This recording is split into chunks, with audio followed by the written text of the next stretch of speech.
Binata ako pero sa single mom ako natuto.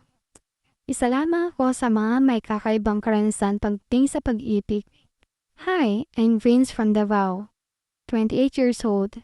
Way back in my high school days, isa ako sa mga naging crush ng bayan kung tawagin sa aming school. Maraming nagkagustong mga kapwa ko estudyante sa akin. May mga kaedad ko, may mga mas bata at meron ding mas matanda sa akin. Siyempre, bilang proud ako sa sarili ko, ginamit ko ang pagkakataong yun para magkaroon ng experience. Marami akong niligawan at ni isa sa kanila ay walang nambasted sa akin. Naging playboy ako that time. Lahat ng naging GF ko ay natikman ko. Never din akong naging seryosa sa relasyon namin. Sa kahit kaninong naging girlfriend ko. Madami akong napaiyak noon at madami ding nagmakaawang wag ko silang iwan. Pero being a teenager ay gusto kong mag-explore.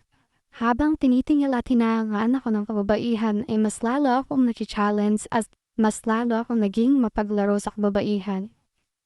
At dala-dala ko ang kalokohang yon hanggang sa college ako. Pero sinisiguro ko namang wala akong mabubuntis sa mga babaeng ginagamit ko lalo na I make sure na malinis sila dahil ayoko din namang magkasakit until graduate ako. Oo, ginawa kong fling at panandaliang aliw ang mga babae noong panahong yun. Never kasing sumagi sa isip ko na mag-stick to one at maging seryoso sa isang relasyon. We only live once, ika nga. So why not enjoy my life? Kaya ako nagawa ang mga bagay na iyon.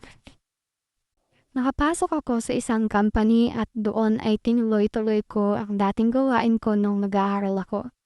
Not until nakilala ko yung isang single mom na naging workmate ko. Noong una sabi ko, paglalaroan ko lang siya. Na-challenge ako kung anong feeling ng magkarelasyon na isang single mom. Although mahilig akong mag-explore, kaya siya ang naging next target ko. Let's call her Jackie, 30 years old, solo parent of one. Maganda si Jackie, maputi at may magandang pangangatawan. Yun ang mga bagay na nagustuhan ko sa kanya at first. Niligawan ko siya, muntik ko pa siyang sukuan dahil tumagal ng 3 buwan ang panliligaw ko bago niya ako sagutin. Happy ako that time kasi in my mind matitikman ko na siya. Pero ang akala kong tikim lang ay naging madalas na at yung sinabi kong paglalaroan ay naging seryoso ako sa kanya.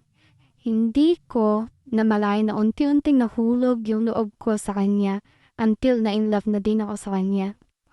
Madami akong nakitang magandang katangian kay Jackie, bagay na di ko nakita sa mga nagdaang flings ko.